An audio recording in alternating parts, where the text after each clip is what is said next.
Okay, this is Vince Bird of the 11th Hour Remnant Messenger, the Church of Jesus Christ Christian, the True Church of Israel. This is the symbology of it. Uh, and I'm going to continue with my message more on the apostasy of the church.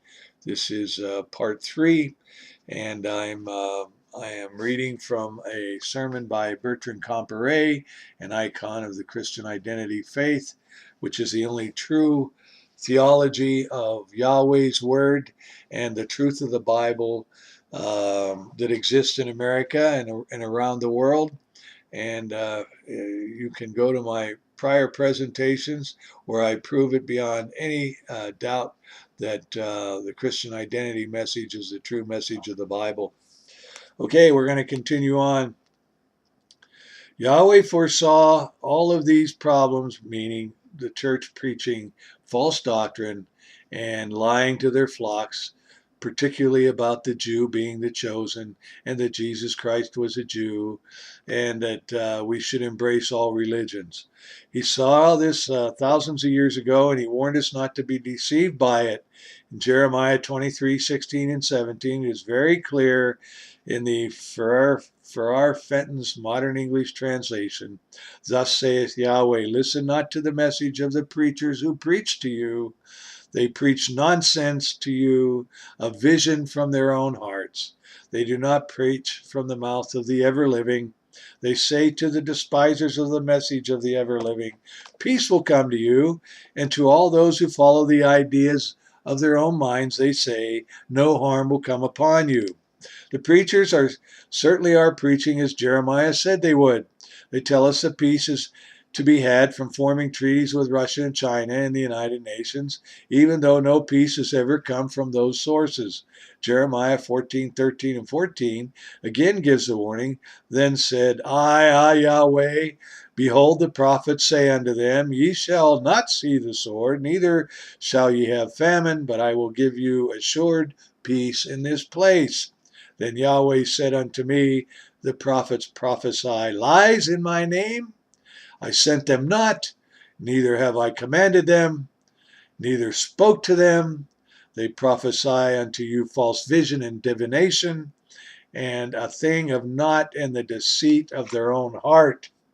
Then Jeremiah continues the warning, I have not sent these prophets, yet they ran. I have not spoken to them, yet they prophesied. But if they had stood in my counsel and had caused my people to hear my words, then they should have turned them from their evil way and from the evil of their doings. I have heard what the prophets said. They prophesy lies in my name. How long shall this be in the heart of the prophets that prophesy lies? Yea, they are prophets of the deceit of their own heart. 2 Peter 2:1 reminds us, but there were false prophets among the people, even as there shall be false prophets among you. Matthew 7:15 and 16 gives the same warning. Beware of false prophets, which come to you in sheep's clothing, but inwardly are ravening wolves.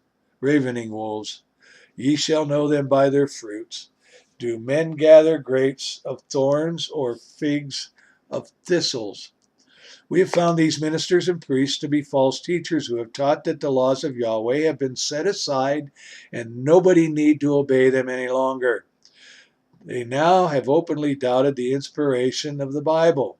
They have denied the virgin birth of Yeshua, denied his divinity, honoring him only as a great teacher among the many other great teachers such as Buddha, Confucius, and on and on. This includes a minister of a New York church who distributed copies of a pornographic novel to his congregation. He claimed it was no more pornographic than the Bible. These ministers have laughed away all of Yahweh's warnings about the present time, which is so near to the end of this age. They see no danger in communism or in the threatening armies and missiles of Russia and China and Israel. All of these false teachings sound very comforting to those of weak character who dare not face the realities in time of crisis. It is so much easier just to stick our heads in the sand and say there is no danger as long as we just give Russia and China whatever they want and try to show them what good fellows we really are. When these ministers teach these false doctrines, they inwardly realize that they must face the stern anger of an indignant Yahweh. The next step is to close their minds to this and tell themselves that if they just do the best that they know how to do, that is all that Yahweh can require of us. They conveniently forget that if we would only study the Bible, we would know how to do much better, for we would know how to obey Yahweh. This is in all the Bible, written over 2,500 years ahead of time. It is recorded in 2 Timothy 4, 2 through 4 in the Moffat translation. I adjure you to preach the word, keep it at its in season and out of season, refuting, checking, and exhorting men. Never lose patience with them and never give up your teaching. For the time will come when people decline to be taught to sound doctrine as they are today. They will accumulate teachers, to suit themselves and tickle their own fancies, that will give up listening to the truth and turn to myths. This is all in the Bible. The New Testament, yes, but isn't this exactly what the Old Testament warned us would happen? Remember what is written in Isaiah 39 and 10. This is a rebellious people, lying children, that will not hear the law of Yahweh, which say to the seers, see not, and to the prophets, prophesy not unto unrighteous things, speak unto us smooth things, prophesy deceits. Jeremiah 5:31 also warns of these things. The prophets prophesy falsely, the priests bear rule by their means, and my people love to have it so. And what will ye do in the end thereof? These unfaithful shepherds must take some pretense out of finding some of their doctrines in the Bible. If they didn't do this, their congregations would finally notice that none of their teachings came from the Bible. For the purpose of deluding their congregations, they like to quote a few words from the Apostle Paul taken out of context. For some reason, Paul chose to write in a style which is difficult to understand. Well, my take on that I've pro-offered in prior presentations. I think Paul was a Talmudic learned elder, a Jew infiltrator who did more to corrupt Christianity than any other single human being on the planet. I believe he was a seed of Satan. I don't care whether he said he was from Benjamin, that he was a citizen of Rome. He's a self-proclaimed Jew, and I believe that. Okay.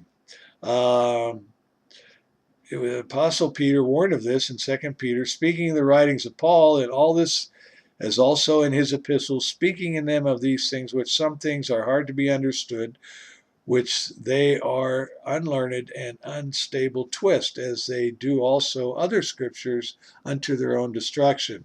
As Solomon said, there is no new thing under the sun.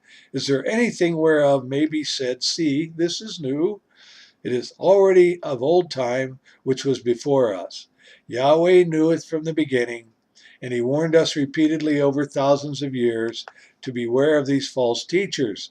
Yahweh warned us of these unfaithful shepherds, that's you, preacher, teacher, pastor, and evangelist, who would come in these last years of the age. False doctrines preached by mere politicians can do as much damage. These false doctrines are always doctrines of expediency against which men of high principle would stand firm. It is when the unfaithful shepherds are speaking from the pulpit that the damage is the greatest. They undermine the moral fiber of the best part of the nation. As Moffat translates it, Paul identifies these unfaithful shepherds in 2 Corinthians 11:13 through 15. Apostles, they are spurious apostles, false workmen. They are masquerading as apostles of Christ. No wonder they do, for Satan himself masquerades as an angel of light. So it is no surprise if the devil's ministers also masquerade as ministers of righteousness. To sum it all up, we are confronted with unfaithful shepherds. They have infiltrated and corrupted many of the major churches teaching false doctrines. You repudiate the divinity. You repudiate the divinity and virgin birth of Yeshua, ignoring prophecy, teaching compromise with all the evils of Jewish communism in the world. You unfaithful shepherds teach that we should look to the United Nations, the parliament of evil, as the only hope of peace. Do not be deceived by any of them. Look to Yahweh's word, the Bible, as the test of all truth. Repudiate all who seek to substitute modernism for the great revelations made by the prophets in ancient times. Turn back the ancient landmarks, and then these unfaithful shepherds, that's you, preacher, cannot deceive us, we, the congregation, the flock, those of us who are craving the word of Yahweh and fear for our salvation. And with that, I ask you to look within your heart, to go to diligent prayer, and to give up all of yourself to Christ. Quit thinking about money. Quit thinking about controversy. Quit thinking about fear. And embrace what we know to be the truth, the doctrine of Christian identity, dual seed line, which leads us through the word of Yahweh to the reality of Christ, ultimately to salvation. In Yahweh's name, bless you all.